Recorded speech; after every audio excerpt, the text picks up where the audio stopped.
বিশ্বাস করেন ক্লাসে আসি, ক্লাস থেকে যাই, যাকেই দেখি এখন মনে হয় যে আল্লাহ ও শিবির না, তো মানুষ মাত্রই শিবির এরকম আসলে মনে হচ্ছে। এখন যে কাউকে দেখতেছি মনে হচ্ছে তারা ছাত্র মানে শিবির। বাংলাদেশ যেহেতু গণতান্ত্রিক দেশ, তো সেখানে আসলে রাজনীতি করার অধিকার প্রত্যেকটা মানুষের আছে।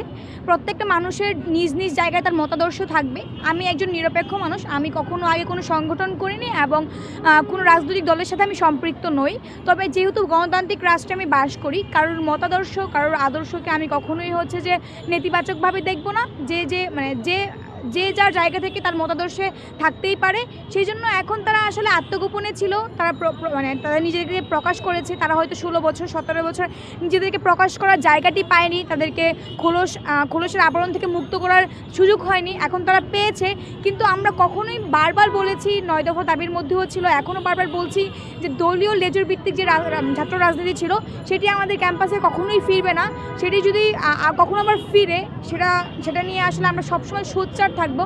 আমরা চাই ডাকসু ভিত্তিক যেই ছাত্র রাজনীতি আছে সেটি থাকবে এবং সুষ্ঠু রাজনীতি থাকবে ক্যাম্পাস। না, এখনও পর্যন্ত আমার চোখে পড়েনি যে ওরা কোনো কাজ করছে সেটা দৃষ্টিকটু বা খারাপ। সো আমরা আসলে দেখেছি যে বৈষম্যবিরোধী ছাত্র আন্দোলনের ব্যানারে তারা কাজ করে খুবই স্বতঃস্ফূর্তভাবে কাজ করেছে। তখন কিন্তু তারা নিজেরাও পরিচয় দেয় না যে আমরা হচ্ছে যে শিবিরের আমরা আপনাদের করতেছি ওরকম কিছু। তো আমরা তাদের সবগুলো কাজই এখনও পর্যন্ত ইতিবাচক দেখেছি, ক্যাম্পাস ভিত্তিক যেই কাজগুলো। এবং আমি আজকে একটি পোস্ট দেখেছি ডিওএ ইনসাইডার পেজে, যে হচ্ছে যে এই ছাত্র শিবিরের যে সভাপতি আছে সাদিক ভাইয়া, উনি দেখলাম যে অনেক আগে থেকে স্টুডেন্টদেরকে তার টিউশনি টাকা পয়সা দিয়ে হচ্ছে সাহায্য করেছে, অনেক কিছু করেছে যেগুলো খুবই ইতিবাচক ছিল। হয়তো তিনি তার নিজেকে রিভিল করেনি, কিছু করেনি, সাধারণ শিক্ষার্থী হিসেবেই ছিল। এখন যেহেতু উনি রিভিল করেছে, আশা করি যে উনি ওনার কার্যক্রমগুলো খুব ভালোভাবে চালাবে এবং ছাত্রদের পক্ষেই থাকবে, ছাত্রদের হয়ে কাজ করবে, কোনো অত্যাচার নিপীড়ন ওরা করবে না। আমরা ইতিমধ্যে দেখেছি যে জিনিসগুলো ভাইরাল হয়েছে কি, ওই যে ছাত্র শিবিরের যেই সাধারণ সম্পাদক, উনি কিন্তু ছাত্রলীগের সাথে বেশ কয়েকটি ছবি ভাইরাল হয়েছে। কিন্তু উনি কিন্তু আপনারা যদি বিভিন্ন নিউজ দেখেন, উনি কিন্তু নিজে সেই জায়গাটা পরিষ্কার করেছেন যে উনি ছাত্রলীগের কোনো পোস্টেড ছিল না।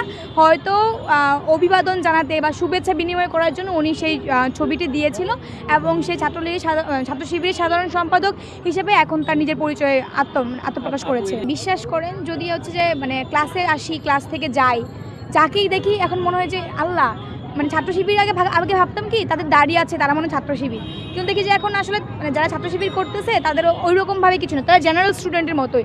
এখন যে কাউকে দেখতেছি মনে হচ্ছে তারা ছাত্র শিবির, মানুষ মাত্রই শিবির এরকম আসলে মনে হচ্ছে যে দেখলেই মনে হচ্ছে ওরা শিবির এরকম টাইপ। যে আমি আমার ফ্রেন্ড ক্লাস শেষ করে বের হচ্ছি, দেখে ভাবতেছি যে ও শিবির না, তো ইভেন আমার ক্লাসমেট যারা আছে অনেকেই দেখেছি শিবিরকে প্রমোট করে হচ্ছে যে বিভিন্ন পোস্ট করছে, বিভিন্ন করছে। আবার তাদের সম্পর্কেও আসলে আমার প্রশ্ন লাগে মনে, যে তারা কি শিবির কিনা আসলে।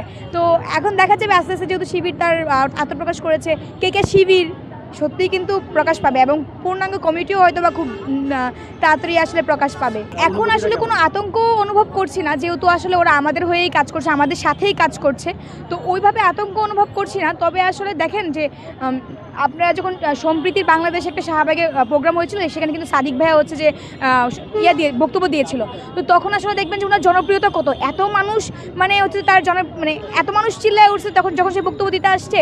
তো আমার মনে হয় কি, আমি আমার নিজের জায়গা থেকে বলবো যে জামায়াতে ইসলামী ছাত্র সংগঠন হচ্ছে ছাত্র শিবির, সেখানে হচ্ছে যে তারা আসলে ইসলামী শাসনতন্ত্রটা হচ্ছে যে কায়েম করতে চায়, তাদের শাসনতন্ত্রটা বা গঠনতন্ত্রটা হচ্ছে ইসলামী শাসনতন্ত্র নিয়ে।